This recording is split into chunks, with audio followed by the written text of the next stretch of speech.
Hello అందరికీ! మన పండగల్లో నాగుల చవితి చాలా ముఖ్యమైంది. ఇది కార్తీక మాసంలో వస్తుంది. ఈ రోజున పాముల్ని, నాగదేవతల్ని పూజిస్తాం. అసలు పాముల్ని ఎందుకు పూజిస్తాం? ముఖ్యంగా కార్తీక మాసంలోనే ఎందుకు? ఈ పండుగ వెనుక ఒక గొప్ప కథ ఉంది. అది ఏంటో ఇప్పుడు తెలుసుకుందాం. పాములెందుకు ముఖ్యమంటే, పాములు అంటే కేవలం జంతువులు కాదు, వాటిని దేవతలుగా భావిస్తాం.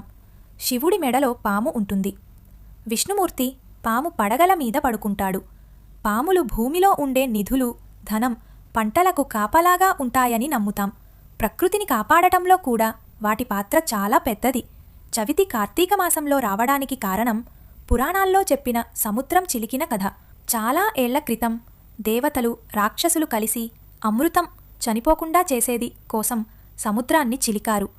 అప్పుడు ఒక పెద్ద పర్వతాన్ని కవ్వంగా వాసుకి అనే పెద్ద పామును తాడుగా వాడారు. దేవతలు ఒకవైపు, రాక్షసులు మరోవైపు నిలబడి పామును లాగారు. అలా సముద్రాన్ని చిలికేటప్పుడు పాము వాసుకికి చాలా నొప్పి పుట్టింది. మంటగా అనిపించింది. ఆ వేడికి తట్టుకోలేక పాము తనలోంచి చాలా భయంకరమైన విషాన్ని బయటకు వదిలింది. ఆ విషం సృష్టి మొత్తాన్ని నాశనం చేసే ముందు శివుడు వచ్చి ఆ విషాన్ని తాగేశాడు. లోకాన్ని కాపాడటానికి శివుడు అలా చేశాడు. అందుకే ఆయన గొంతు నీలం రంగులోకి మారి నీలకంఠుడు అయ్యాడు. విషాన్ని బయటకు వదిలిన తర్వాత వాసుకి పాము చాలా అలిసిపోయింది. దానికి దెబ్బలు కూడా తగిలాయి. అప్పుడు వాసుకి ఇంకా మిగతా పాములన్నీ విశ్రాంతి తీసుకోవడానికి, ఆ దెబ్బల నుండి కోలుకోవడానికి వెళ్ళాయి.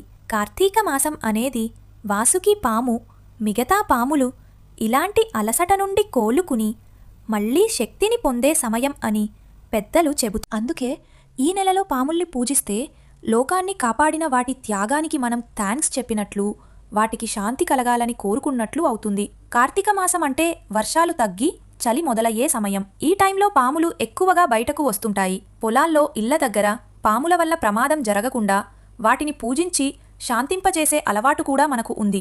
పొలాల్లో ఎలుకలను పాములే పట్టుకుంటాయి కాబట్టి పాములను పూజిస్తే పంటలు కూడా బాగా పండుతాయని నమ్ముతారు. కార్తీక మాసంలో నాగుల చవితి రోజున పాముల్ని పూజిస్తే పిల్లలు లేని వారికి పిల్లలు పుడతారని నమ్ముతారు.